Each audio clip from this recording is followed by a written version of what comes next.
सुप्रभात स्टूडेंट्स। पिछले भाग में हमने तमिलनाडु का आधा लेसन रीड किया था, उसके आगे का हम आज करते हैं। तो आप लोग अपनी गुंजन हिंदी पाठमाला का पेज नंबर 87 निकालिए और मेरे साथ रीडिंग करिए। मदुरई के मीनाक्षी मंदिर की ऊंचाई 100 फुट से भी अधिक है। इसके मंडप में 1000 कलात्मक खंभे हैं। 1-1.5 किलोमीटर लंबी पहाड़ियों को काट छांट कर मंदिर बनाना भी इस प्रदेश के कारीगरों की कला तथा परिश्रम का अनोखा उदाहरण है। माना जाता है कि मीनाक्षी देवी ने अपने साहस और बल के आधार पर शिवजी से विवाह किया था। यहाँ एक और मीनाक्षी देवी का मंदिर है तो सामने सुंदरेश्वर अर्थात शिवजी का मंदिर। इसके चारों ओर बने चारों राजमार्गों पर हर साल चैत्र मास में रथोत्सव का आयोजन किया जाता है। रथोत्सव यानी कि रथ का उत्सव, रथों के ऊपर निकाला जाने वाला उत्सव, उसे कहते हैं रथोत्सव। इसके बाद में कन्याकुमारी तथा रामेश्वरम यहाँ के प्रसिद्ध धार्मिक स्थल हैं। रामेश्वरम के शिव मंदिर का संबंध रामायण से है। माना जाता है कि यहाँ श्री राम ने शिवजी की आराधना की थी। आराधना किसे कहते हैं? आराधना यानी कि पूजा करना, किसी से प्रार्थना करना। तो वहाँ पर रामचंद्र जी ने शिवजी से प्रार्थना की थी। यहाँ मीठे पानी के 22 कुंड हैं। कन्याकुमारी मंदिर अरब सागर, हिंद महासागर और बंगाल की खाड़ी के संगम पर है, इसीलिए यहाँ की रेत 3 रंग की है। मान्यता है कि शिवजी से विवाह न होने के कारण क्रोधित होकर कन्याकुमारी ने कुमकुम तथा चंदन उठाकर फेंका था। कहते हैं तभी से यहाँ की रेत कई रंग की हो गई। वास्तव में 3 समुद्रों का मिलन स्थल होने के कारण ऐसा हुआ है। कन्याकुमारी में सूर्योदय यानी कि सूरज के निकलने का दृश्य अत्यंत मोहक होता है। अत्यंत मतलब बहुत अधिक। मोहक, मोहक किसे कहते हैं? जो कि हमारे मन को सुंदर लगता है, मन को मोहने वाला होता है। तो वहाँ पर कन्याकुमारी में सूर्योदय का दृश्य बहुत ही अच्छा होता है। अनेक पर्यटक यहाँ इसी दृश्य के आकर्षण से खिंचे चले आते हैं। तो स्टूडेंट्स, अभी आप पेज नंबर 88 पर आ जाइए। कावेरी नदी ने इस तिकोने आकार वाले, तिकोना किसे कहते हैं? यानी कि 3 कोने वाला, जिसके 3 कोने हों उसे कहते हैं तिकोना। तो कावेरी नदी ने इस तिकोने आकार वाले प्रदेश को 2 भागों में बांटा हुआ है। इस नदी का जल तमिलनाडु को वर्ष भर हरा भरा रखता है।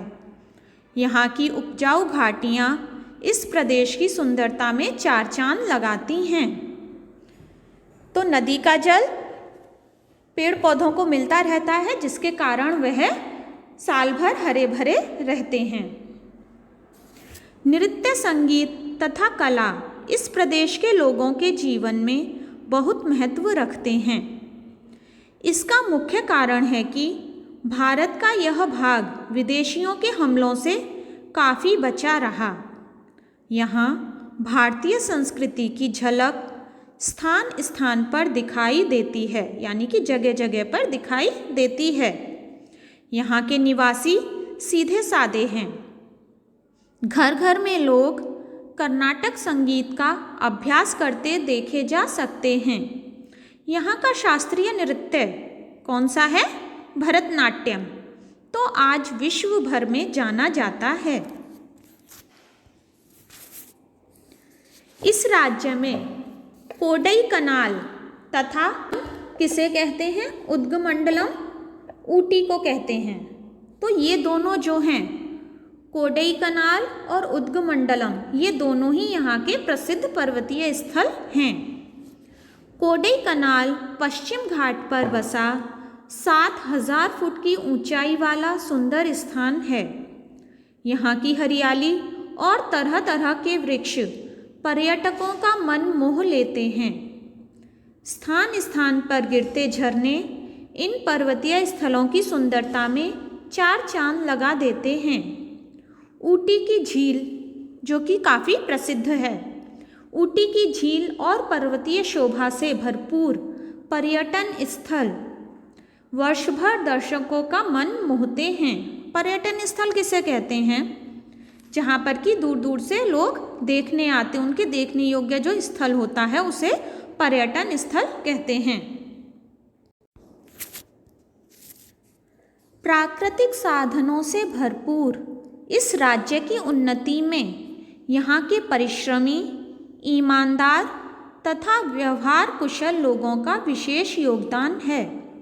यहाँ के लोगों के मुख्य व्यवसाय हैं नारियल के रेशों से रस्सी, पायदान आदि बुनना, समुद्री तट पर मछलियाँ पकड़ना, धान, गन्ना, कॉफ़ी, नारियल, काजू आदि की खेती करना, रेशम की साड़ियाँ और कपड़े बुनना आदि ये सभी वहाँ के मुख्य व्यवसाय हैं। तरह तरह के कामों में व्यस्त रहते हुए भी तमिलनाडु वासी बचे समय को संगीत और नृत्य का आनंद लेने में बिताते हैं। तमिलनाडु में हिरन, शेर, हाथी आदि जानवरों तथा जल पक्षियों को संरक्षण प्रदान करने के लिए 6 अभयारण्य विकसित किए गए हैं। संरक्षण किसे कहते हैं? किसी की देखभाल करना, उसका बचाव करना, वह संरक्षण कहलाता है। तो इन सभी जानवरों की देखभाल करने के लिए वहाँ पर 6 प्राकृतिक वन बनाए गए हैं। मदुमलाई स्थित अभयारण्य में 400 से अधिक हिरन हैं। वेदांथंगल स्थित पक्षी विहार में हर साल 20 से 30 हजार तक प्रवासी पक्षी आते हैं। सचमुच प्राकृतिक, सांस्कृतिक तथा पौराणिक कारणों से तमिलनाडु एक अनूठा प्रदेश है।